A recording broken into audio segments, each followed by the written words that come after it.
Hello everyone, welcome back to back bench boosters. ನಾನು ನಿಮ್ಮ ನಯನ.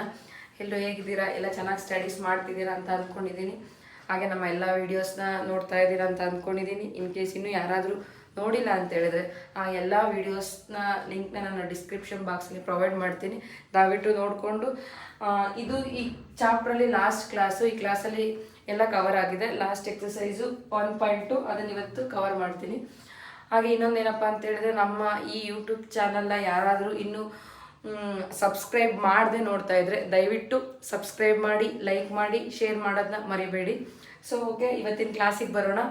So ಏನಪ್ಪ ಅಂತ ಹೇಳಿದ್ರೆ, ಲಾಸ್ಟ್ ಕ್ಲಾಸಲ್ಲಿ ಇರ್ರಾಷನಲ್ ನಂಬರ್ ಪ್ರೂಫಲ್ಲಿ √2 ಆಗಿತ್ತು, √3 ಆಗಿತ್ತು, 3√2 ಆಗಿತ್ತು.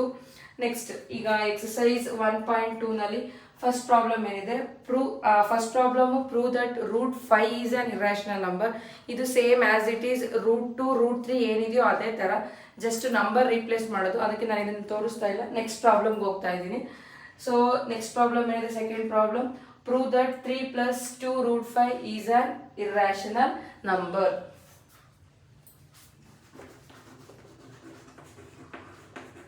ಸೊ ಫಸ್ಟ್ ಇದನ್ನ ಇರ್ರಾಷನಲ್ ನಂಬರ್ ಪ್ರೂವ್ ಮಾಡಬೇಕು ಅಂತ ಹೇಳಿದ್ರೆ, ಕೊಟ್ಟಿರ್ತಕ್ಕಂಥ ನಂಬರ್ನ ರ್ಯಾಷನಲ್ ನಂಬರ್ ಒಂದ್ ಕಡೆ, ಇರ್ರಾಷನಲ್ ನಂಬರ್ನ ಒಂದ್ ಕಡೆ ಸಪ್ರೇಟ್ ಮಾಡ್ಕೊಳ್ಳೋಣ. ಆಲ್ರೆಡಿ ನಮಗೆ ಗೊತ್ತಿದೆ ರ್ಯಾಷನಲ್ ನಂಬರ್ ಅಂದ್ರೆ ಏನು, ಇರ್ರಾಷನಲ್ ನಂಬರ್ ಅಂದ್ರೆ ಏನು. ರ್ಯಾಷನಲ್ ನಂಬರ್ ಅಂದ್ರೆ which number we can express in the form of p/q where q not equals to 0, p and q are co-primes, and irrational number nothing but which number we cannot express in the form of p/q, those numbers are called irrational numbers. So ಈಗ ಕೊಟ್ಟಿರ್ತಕ್ಕಂಥ ನಂಬರಲ್ಲಿ ರ್ಯಾಷನಲ್ನ separate, irrational ಸಪ್ರೇಟ್ನ ಮಾಡ್ಕೊಳ್ಳೋಣ. First let us assume 3 + 2 √5 is rational. Rational nothing but we can take this as p/q. So here 3 is rational, 2 is rational, but √5 is irrational. Here p/q is rational. Here q not equals to 0, p and q are co-primes. So rational ಎಲ್ಲ ಒಂದ್ ಕಡೆ ಇಟ್ಕೊಂಡು irrational ಒಂದ್ ಕಡೆ ಕಳ್ಸೋಣ.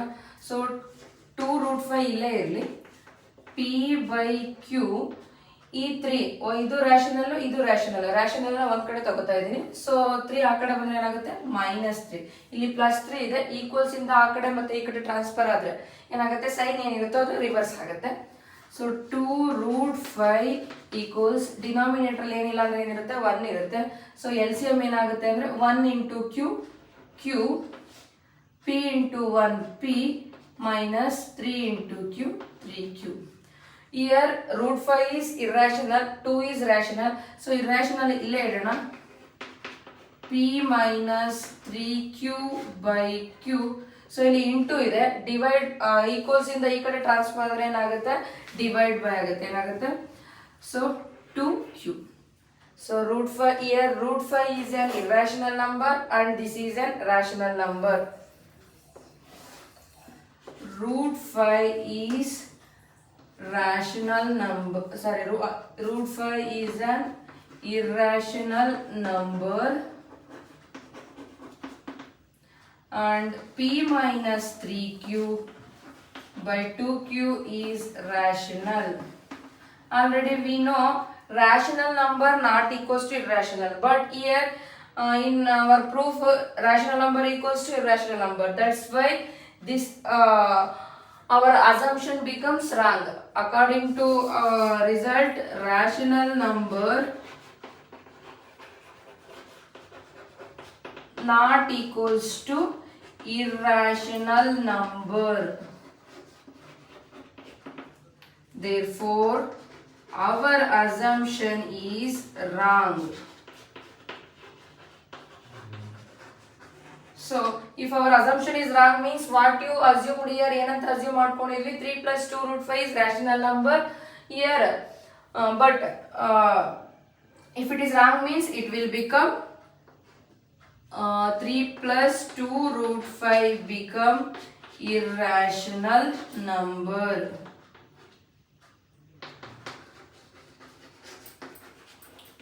Students ಏನಾದರೂ ನಿಮಗೆ doubts ಇದ್ರೆ comment ಸೆಕ್ಷನ್ನಲ್ಲಿ ನಿಮ್ಮ ಡೌಟ್ಸ್ನ ಕಮೆಂಟ್ ಮಾಡಿ. ಸೊ ಅದ್ರ ಡೌಟ್ಸ್ನ ನಾನು ನೆಕ್ಸ್ಟ್ ಕ್ಲಾಸ್ ಬೇಕಾದ್ರೆ ಕ್ಲಿಯರ್ ಮಾಡ್ತೀನಿ. ಇದು ಅರ್ಥ ಆಯ್ತು ಅಂತ ಅಂದ್ಕೊಡ್ತೀನಿ. ಜಸ್ಟ್ ಏನು ಮಾಡಬೇಕು, ನಮ್ಮ ರ್ಯಾಷನಲ್ ಎಲ್ಲ ಒಂದು ಕಡೆ, ಇರ್ಯಾಷನಲ್ ಎಲ್ಲ ಒಂದು ಕಡೆ ತಗೋಬೇಕು. ನೆಕ್ಸ್ಟ್ ಯಾವ್ದು ರ್ಯಾಷನಲ್ ಯಾವ್ದು ಇರ್ಯಾಷನಲ್ ಅಂತ ಮೆನ್ಷನ್ ಮಾಡಿ. Rational number not equals to irrational number, then so but according to here rational number equals to irrational number, that's why our assumption is wrong. If our assumption is wrong ಅಂತ ಹೇಳಿದ್ರೆ ಏನಂತ conclude ಮಾಡ್ಬೋದು. So rational number ಅಂತ ನಾವು assume ಮಾಡ್ಕೊಂಡಿದ್ವಿ, ಅದು wrong ಆಯ್ತು ಅಂದ್ರೆ ವಿ ಕ್ಯಾನ್ ಏನಂತ ಹೇಳ್ಬೋದು ಅಂತ ಹೇಳಿದ್ರೆ 3 + 2√5 is an irrational number. Next, second problem, 1/√2. So same like this problem, let us assume 1/√2 is rational. So 1/√2 is rational, nothing but 1/√2 equals a by b. Instead of a by b, ಏನು ಬೇಕಾದ್ರೂ ನಾವು ತಗೋಬಹುದು, p by q, r by s ಏನು ಬೇಕಾದ್ರೂ ತಗೋಬಹುದು. Here denominator ಏನಾಗಿರಬಾರ್ದು, 0 ಆಗಿರಬಾರ್ದು. and a and b are co-primes. So ಇಲ್ಲಿ ನಮಗೆ ಗೊತ್ತಿದೆ 1 is rational, √2 is irrational. So ಇದನ್ನ ಕ್ರಾಸ್ ಮಲ್ಟಿಪ್ಲೈ ಮಾಡಿದ್ರೆ ಏನಾಗುತ್ತೆ, ಕ್ರಾಸ್ ಮಲ್ಟಿಪ್ಲೈ ಅಂದ್ರೆ ಈ ತರ ಮಲ್ಟಿಪ್ಲೈ ಮಾಡಿದ್ರೆ ಏನಾಗುತ್ತೆ, a into √2 equals b. So √2 ಇಲ್ಲೇ ಇರಲಿ, ಇದೇನಾಗುತ್ತೆ b, ಈ a ಈಕ್ವಲ್ಸ್ ಇಂದ ಈ ಕಡೆ ಬಂದ್ರೆ ಡಿವೈಡೆಡ್ ಬೈ a ಆಯ್ತು. ಸೊ ನಾವು √2 is irrational number, b by a is rational. Rational number √2 is irrational number, b by a is a rational number. So but according to our result, rational number not equals irrational number. So rational number not equals to irrational number. But ಆದ್ರೆ ಇಲ್ಲಿ ಬಂದಿರೋದ್ರ ಪ್ರಕಾರ rational irrational ಗೆ equal ಆಗುತ್ತೆ ಅಂತ ಬಂದಿದೆ. ಆದ್ರಿಂದ ಏನಾಗುತ್ತೆ, ನಾವ್ ಏನ್ ಅಸ್ಯೂಮ್ ಮಾಡ್ಕೊಂಡಿದ್ವೋ ಅದು ರಾಂಗ್ ಆಗುತ್ತೆ. ರಾಂಗ್ ಆಯ್ತು ಅಂದ್ರೆ ಏನಾಗುತ್ತೆ, the given number is irrational. So our assumption is wrong. So wrong ಅಂದ್ರೆ ನಾವ್ ಏನ್ ಅಸಂಪ್ಷನ್ ಮಾಡ್ಕೊಂಡಿದ್ವಿ, ರಾಷನಲ್ ಅಂತ ಅಸಂಪ್ಷನ್ ಮಾಡ್ಕೊಂಡಿದ್ವಿ, ಅದು ತಪ್ಪಾಗುತ್ತೆ ಅಂತ ಹೇಳಿದ್ರೆ ನಾವೇನಂತ ಹೇಳ್ಬೋದು, ಕೊಟ್ಟಿರ್ತಕ್ಕಂಥ ನಂಬರ್ ಏನಾಗುತ್ತೆ, 1/√2 is irrational number. So next, 6 plus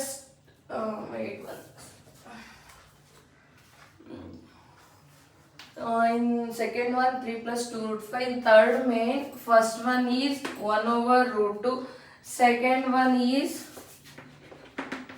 7√5. Second one is 7√5. So already ಈ ತರ ಒಂದು ಎಕ್ಸಾಂಪಲ್ ಅಲ್ಲಿ ಸೇಮ್ ಇದೇ ತರ ಪ್ರಾಬ್ಲಮ್ ಮಾಡಿದೀವಿ. ಅಲ್ಲಿ ಯಾವ ಪ್ರಾಬ್ಲಮ್ ಮಾಡಿದೀವಿ ಅಂದ್ರೆ 3√5 ಮಾಡಿದೀವಿ. Same let us assume 7√5 is rational. So 7√5 is rational means ಯಾವ ತರ ಇರುತ್ತೆ, a by b, b not equals to 0, a and b are co-primes if they are co-primes. Next ಇಲ್ಲ ಅಷ್ಟೇ, ಈಗ rational ಎಲ್ಲ ಒಂದ್ ಕಡೆ, irrational ಎಲ್ಲ ಒಂದ್ ಕಡೆ. √5 irrational, 7 is rational. ಸೊ ಇದನ್ನ √5 ಇಲ್ಲೇ ಇಟ್ಟು 7 ಆ ಕಡೆ ಕಳಿಸ್ನ.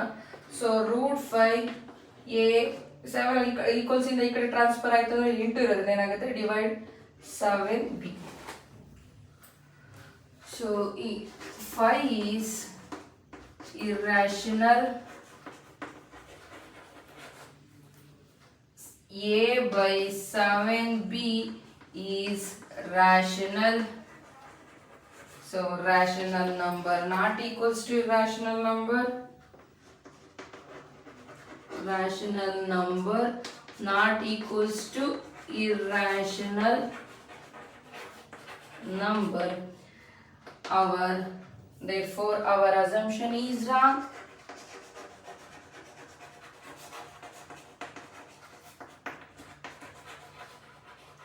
ಸೊ ಅಸಂಪ್ಷನ್ ರೈಟ್ ಆಯ್ತು ಅಂದ್ರೆ ಏನಾಗುತ್ತೆ, ದ ಗಿವನ್ ನಂಬರ್ ಈಸ್ ಕೊಟ್ಟಿರ್ತಕ್ಕಂಥ ನಂಬರ್ ಏನಾಗುತ್ತೆ irrational. 7√5 is irrational number. So ಇನ್ನೊಂದು ಪ್ರಾಬ್ಲಮ್ ಇದೆ ಇದರಲ್ಲಿ. ನೆಕ್ಸ್ಟ್ ಥರ್ಡ್ ಅಲ್ಲಿ ಲಾಸ್ಟ್ ಪ್ರಾಬ್ಲಮ್. ಸೊ ಏನಿದೆ, prove that we need to prove 6 + √2 ಏನಂತ ಪ್ರೂವ್ ಮಾಡಬೇಕು, ಇರ್ರಾಷನಲ್ ನಂಬರ್ ಅಂತ ಪ್ರೂವ್ ಮಾಡಬೇಕು. So same process. Let us assume 6 + √2 is rational number. So rational number ಅಂದ್ರೆ ಯಾವ ತರ ಇರುತ್ತೆ, 6 + √2 = p/q. ಇಯರ್ ಡಿನಾಮಿನೇಟರ್ ಏನಾಗಿರಬಾರ್ದು, 0 ಆಗಿರಬಾರ್ದು. ನೆಕ್ಸ್ಟ್ p ಮತ್ತೆ q ಏನಾಗಿರಬೇಕು, p q ಏನಾಗಿರ್ತವೆ, ಕೋಪ್ರೈಮ್ಸ್ ಆಗಿರುತ್ತೆ. p q are coprimes. Next ಈಗ ಏನ್ ಮಾಡ್ಬೇಕು, ಈ ಸ್ಟೆಪ್ ಆದ್ಮೇಲೆ ಜಸ್ಟ್ ರ್ಯಾಷನಲ್ ಎಲ್ಲ ಒಂದ್ ಕಡೆ, ಇರ್ರಾಷನಲ್ ಒಂದ್ ಕಡೆ ತಗೊಳ್ಳೋದು ಅಷ್ಟೇ. ಸೊ ಇದು rational number, p/q rational number, √2 irrational. Rational ಎಲ್ಲ ಒಂದ್ ಕಡೆ ಇಡೋಣ, ಇರ್ರಾಷನಲ್ ಒಂದ್ ಕಡೆ ತಗೊಳ್ಳೋಣ. √2 ಇಲ್ಲೇ ಇರಲಿ, p/q ಅನ್ನೋದು ರ್ಯಾಷನಲ್, 6 ಅನ್ನೋದು ರ್ಯಾಷನಲ್. ಅದನ್ನ ಈ ಕಡೆ ಬಂದ್ರೆ ಏನಾಗುತ್ತೆ, -6 ಆಯ್ತು. ಸೊ √2 ಇಲ್ಲೇನಿದ್ರೆ 1 ಇರುತ್ತೆ, q × 1q, p - 6q. So here √2 is rational number, p - 6q/q is, sorry, this is irrational number. √2 is irrational number, p - 6q/q is rational number. So this is irrational, this is rational. But according to what we know, ನಮ್ಮ result ಗೊತ್ತಿರೋ ಪ್ರಕಾರ ಏನಾಗಬೇಕು ಅಂತ ಹೇಳಿದ್ರೆ, rational number does not equals to irrational number. Rational number irrational ನಂಬರ್ಗೆ irrational ನಂಬರ್ಗೆ equal ಆಗಲ್ಲ. But ಇಲ್ಲಿ ಈಕ್ವಲ್ ಆಗುತ್ತೆ ಅಂತ ಬಂದಿದೆ, ಅದಕ್ಕೋಸ್ಕರ ನಾವಿಲ್ಲಿ ಏನ್ ಅಸ್ಯೂಮ್ ಮಾಡ್ಕೊಂಡಿದ್ವಿ ಅದೇನಾಗುತ್ತೆ, ರಾಂಗ್ ಆಗುತ್ತೆ. ಏನ್ ಅಸ್ಯೂಮ್ ಮಾಡ್ಕೊಂಡಿದೀವಿ, ರ್ಯಾಷನಲ್ ನಂಬರ್ ಅಂತ, ಅದು ರಾಂಗ್ ಆಯ್ತು ಅಂದ್ರೆ ಏನಾಗುತ್ತೆ, ಕೊಟ್ಟಿರ್ತಕ್ಕಂಥ ನಂಬರ್ ದಟ್ ಈಸ್ ಯಾವ್ದಪ್ಪ ಕೊಟ್ಟಿರೋದು, 6 + √2 is irrational number. So our assumption is wrong. So wrong ಆಯ್ತು ಅಂದ್ರೆ then 6 + √2 is irrational number. So this is the last problem in this chapter. ಇನ್ನೊಂದು ಇದರಲ್ಲಿ ಈ ಎಕ್ಸಸೈಸ್ ಅಲ್ಲಿ √5 ಇದೆ, ಅದನ್ನ ನಾನು ಇದರಲ್ಲಿ ತೋರಿಸಿಲ್ಲ. ಯಾಕೆ ಅಂತ ಹೇಳಿದ್ರೆ ಆಲ್ರೆಡಿ √2 ತೋರಿಸಿದೀನಿ, √2 ಆಗಿದೆ, √3 ಆಗಿದೆ. Same process. 2 ಇರೋ ಹತ್ರ 5 ಬರುತ್ತೆ, ಅಲ್ಲಿ 4 ಇರೋ ಹತ್ರ 25 ಆಗುತ್ತೆ, ಅಷ್ಟೇ ಡಿಫ್ರೆನ್ಸ್. ಇನ್ನೇನಿದೆ ಅದನ್ನೆಲ್ಲ ಸೇಮ್ ಆಸ್ ಇಟ್ ಈಸ್ ನ ಫಾಲೋ ಮಾಡ್ಕೊಂಡು ಹೋಗ್ಬೇಕು. ಸೊ ನೆಕ್ಸ್ಟ್ ಈ ಚಾಪ್ಟರ್ ನಾವು ಇಲ್ಲಿಗೆ ಮುಗಿಸ್ತಾ ಇದ್ದೀನಿ ಇವತ್ತು. ಸೊ ಈ ಚಾಪ್ಟರ್ ವೇಟೇಜ್ ಬಂದ್ಬಿಟ್ಟು ಟೋಟಲ್ 5 ಮಾರ್ಕ್ಸ್ ಇದೆ. 5 ಮಾರ್ಕ್ಸ್ ಅಲ್ಲಿ ನಮಗೆ ಏನೆಲ್ಲ ಕೇಳ್ಬೋದು ಅಂದ್ರೆ, ಇರ್ರಾಷನಲ್ ನಂಬರ್ ಪ್ರೂಫ್ ಇದೆ. ಯಾವ್ದಿದೆ, 2 ಮೆಥಡ್ ಇದೆ ಇರ್ರಾಷನಲ್ ನಂಬರ್ ಪ್ರೂಫ್, √2, √3, √5, √7. ಇದನ್ನೇನಾದ್ರೂ ಕೇಳಿದ್ರೆ 3 ಮಾರ್ಕ್ಸ್ ಕೇಳ್ತಾನೆ, 3 ಮಾರ್ಕ್ಸಿಗೆ. ಅಥವಾ ಈ ಟೈಪ್ ಏನಾದ್ರು ಕೇಳಿದ್ರೆ 6 + √2, 3 + √2, 3 - √2 ಈ ತರ ಏನಾದ್ರು ಕೇಳಿದ್ರೆ 2 ಮಾರ್ಕ್ಸ್ ಕೇಳ್ತಾನೆ. ಇದನ್ನ √2, √3, √5 ಕೇಳಿದ್ರೆ ಈ ತರದ್ ಕೇಳಲ್ಲ, ಇದನ್ನ ಕೇಳಿದ್ರೆ ಈ ತರದ್ ಕೇಳಲ್ಲ. ಸೊ ಇಲ್ಲಿ ಈ ತರ ಕೇಳಿದ್ರೆ 2 ಮಾರ್ಕ್ಸ್, √2, √3, √5 ಕೇಳಿದ್ರೆ ಅದನ್ನ 3 ಮಾರ್ಕ್ಸ್ಗೆ, ಇದಾದ್ರೆ 2 ಮಾರ್ಕ್ಸ್. ಇನ್ನ 2 ಮಾರ್ಕ್ಸ್ ಎಲ್ಲಿ ಕೇಳ್ತಾರೆ ಅಂದ್ರೆ LCM ಮತ್ತೆ HCF. ವೆರಿಫಿಕೇಶನ್ ಏನಾದ್ರು ಕೇಳಿದ್ರೆ ಸಮ್ಟೈಮ್ಸ್ 3 ಮಾರ್ಕ್ಸ್ ಕೇಳ್ತಾನೆ. ನೆಕ್ಸ್ಟ್ ಇನ್ನೇನು ಕೇಳ್ಬೋದು ಅಂತ ಹೇಳಿದ್ರೆ, ಒಂದು ನಂಬರ್ನ ಕೊಟ್ಬಿಟ್ಟು ಆ ನಂಬರ್ನ express the given number in the form of prime factorisation ಅಂತ ಕೇಳ್ತಾರೆ. ನೆಕ್ಸ್ಟ್ ಇನ್ನೊಂದು ಏನ್ ಕೇಳ್ತಾರೆ ಅಂತ ಹೇಳಿದ್ರೆ, ಒಂದು fundamental theorem of arithmetic statement ಇದೆ, ತುಂಬ ಇಂಪಾರ್ಟೆಂಟ್. ಅದನ್ನು ಕೂಡ ಸ್ಟೇಟ್ಮೆಂಟ್ ಕೂಡ ಕೇಳ್ತಾರೆ. ಸೊ ಇಷ್ಟು ಈ ಚಾಪ್ಟರ್ ತುಂಬ ಇಂಪಾರ್ಟೆಂಟು. ಸೊ ಈ ಚಾಪ್ಟರ್ ನಾವು ಇಲ್ಲಿಗೆ ಕಂಪ್ಲೀಟ್ ಮಾಡಿದ್ದೀವಿ. ನೆಕ್ಸ್ಟ್ ಚಾಪ್ಟರ್ ಯಾವ್ದು ಸ್ಟಾರ್ಟ್ ಮಾಡೋಣ, ನೆಕ್ಸ್ಟ್ ಚಾಪ್ಟರ್ ಪಾಲಿನಾಮಿಯಲ್ಸ್, ಅದನ್ನು ನೆಕ್ಸ್ಟ್ ಕ್ಲಾಸಲ್ಲಿ ಸ್ಟಾರ್ಟ್ ಮಾಡೋಣ. ಸೊ ಲಾಸ್ಟಲ್ಲಿ ಏನು ಹೇಳ್ತಿದ್ದೀನಪ್ಪ ಅಂತ ಹೇಳಿದ್ರೆ, ಸೊ ದಯವಿಟ್ಟು ನಮ್ಮ ಈ ಚಾನಲ್ಗೆ ಸಬ್ಸ್ಕ್ರೈಬ್ ಮಾಡೋದನ್ನ ಮರಿಬೇಡಿ, ಶೇರ್ ಮಾಡೋದನ್ನ ಮರಿಬೇಡಿ, ಮತ್ತು ನಿಮ್ಮ ಫ್ರೆಂಡ್ಸ್ಗೂ ಕೂಡ ಶೇರ್ ಮಾಡಿ, ಅವ್ರಿಗೂ ಕೂಡ ತುಂಬ ಬೆನಿಫಿಟ್ ಸಿಗುತ್ತೆ. So thank you.